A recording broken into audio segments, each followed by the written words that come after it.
special guest to join us. Take a look.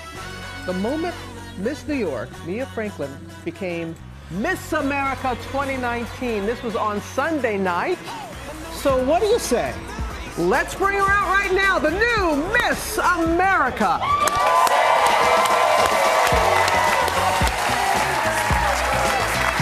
Wear the crown well. Thank you so Congratulations. much. Thank you so much. Ma, congrats. Oh, it stays on. Yes. Great, sit. Thank you. Sit. So, we just saw it again. Mm-hmm. What was that moment? What was going through your mind when you heard your name?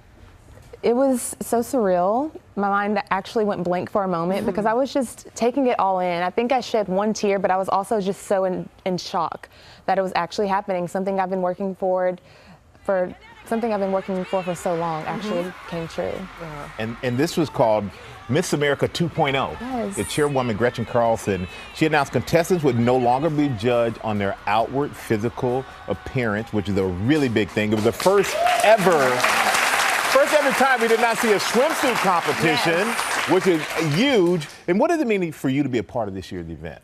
I'm a part of history. This is the first time that we haven't had the swimsuit competition. The Miss America started off as a swimsuit competition, but I think it's important that we're evolving, and I'm so excited to be a part of a new era. I'm the first Miss America 2.0, and I really want to do the most that I can this year to really have a firm foundation going forward. And you've been involved. Did it feel any differently this time, being in this competition? Yes. As opposed to others? Yes. I was just telling some people, I had the most fun I've ever had at a competition. And I think it's because a lot of that pressure was off about the physical appearance. It was about what you have in your mind and in your heart. And the reigning Mrs. America, Cara Munn, she called for the resignation of Gretchen Carlson and the rest of the board, claiming she was bullied and also that she was silenced. But after all of this controversy, how can Miss America move forward from what has been turbulent this past year? We can move forward by making sure that we are invested in our organization more than we ever have been. And it's important that people know that this is a scholarship organization. And that's the whole reason I got involved. My father was diagnosed with cancer back in 2011 and lost his job a few years later. And I really had to find a way to put myself through school. I have my master's degree in music composition. And so I reached out and became a part of this great organization. And it's done so much for me just as far as furthering my education. Yeah, and you speak of your father. Yes. Oh my goodness. When I saw him in the audience, bless your heart, you were a stem cell donor. My sister was my stem cell donor, and you were for your father. What did it mean to look out and see both your parents there? Yeah, it just meant the world. They have always supported me in my goals.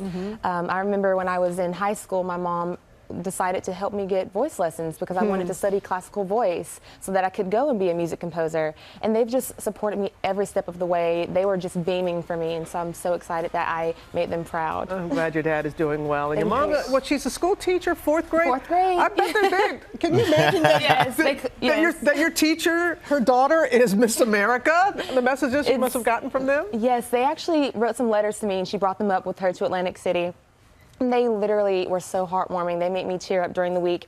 And everyone in her class wrote me a letter, and they said things like, "You can do this, Nia. You just have to believe in yourself." And they even drew pictures of me. And it was really that extra push that I needed, that extra motivation from children, because I care so deeply about them. And it actually goes along with my social initiative impact. And so it was just the best thing ever. And we know growing up, you mentioned that you felt out of place because you were in primarily a white school. You felt like you were out of place. What do you have as a message to kids out there who may be struggling to connect? Maybe they feel a little bit out of place as well.